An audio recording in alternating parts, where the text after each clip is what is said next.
আসসালামু আলাইকুম, কেমন আছেন সবাই? অনেক দিন হয়েছে বাইরে বের হই না, তো আজকে ভেবেছি একটা পার্কে ঘুরতে যাব। পুরো ভিডিওটি কিন্তু আপনাদের সাথে শেয়ার করব। তো পার্কে যাওয়ার উদ্দেশ্যে আমরা রওনা হলাম। এদিকে রাস্তাগুলো একটু বেশি ফাঁকা ছিল, পাশে ছিল মরুভূমি। রাত 8টা বাজে আমরা বের হয়েছি। এই পার্কটা ছিল আমাদের বাসা থেকে একটু দূরে। দিনের বেলা বাসা থেকে বের হই না, কারণ এখানে অনেক বেশি গরম থাকে, বাইরে বের হওয়া খুবই কষ্টকর।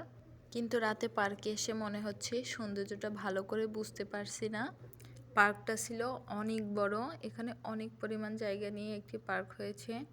এদিকে বাচ্চারা দৌড়াদৌড়ি করতেছিল, অনেক বাচ্চারা এখানে খেলাধুলা করতে আসে। তেমন কোনো বড় রাইড দেখতে পাচ্ছি না। দোলনা আছে আর বাচ্চাদের ছোট ছোট কিছু রাইড আছে, এখানেই বাচ্চারা এগুলোতে খেলাধুলা করছে। এখানে সৌদি মহিলারা বাচ্চাদেরকে নিয়ে ঘুরতে আসে, নাস্তা করে। এখানে অনেক পরিমাণ বসার জায়গা ছিল। আমি ঘুরে ঘুরে চারপাশটা ভালো করে দেখছিলাম। দেখতে পেলাম দোলনা ফাঁকা আছে, আমিও দোলনায় উঠে পড়লাম। এখানে মূলত বাচ্চারা খেলা করতে আসে, বাচ্চাদের ফ্যামিলিও সাথে আছে। দূরে দেখতে পাচ্ছিলাম মহিলারা এখানে নাস্তা করছে, আড্ডা দিচ্ছে। বাসা থেকে নাস্তা তৈরি করে নিয়ে আসে, চা, কফি, গাওয়া এগুলো। এখানে কিন্তু কিছু দূর পরপর ছাউনি দেওয়া ছিল, যেন রোদের সময় মানুষ নিচে বসতে পারে।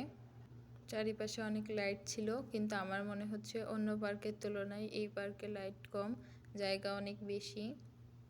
পার্কটা অনেক বেশি বড়, ভিডিওতে এতটা বোঝানো যাচ্ছে না। এদিকে রয়েছে ওয়াশরুম, অনেকগুলো ওয়াশরুম রয়েছে। আমি বাসায় একা থাকি, আপনার ভাইয়া ডিউটিতে যায়, কিন্তু আমার তেমন একটা বোরিং লাগে না, কেননা তার ডিউটি মাত্র 4 ঘন্টা, কোনো দিন 6 ঘন্টা। এই 2 মাসটাতে তার ডিউটি খুবই কম। ওই টাইমটুকুতে রান্নাবান্না করতে করতে আমার সময় কেটে যায়, ফোন চাপি। যাওয়ার আগে আমি এখানে একটু বসে রেস্ট নিচ্ছিলাম। আমাদের পার্কের ঘোরাঘুরি শেষ, এখন আমরা বাসার উদ্দেশ্যে রওনা হব। আমরা কিন্তু এখানে প্রায় 30 মিনিটের মতো ছিলাম। আমার কাছে তো পার্কটা মোটামুটি ভালো লেগেছে, আপনাদের কাছে কেমন লেগেছে জানাবেন।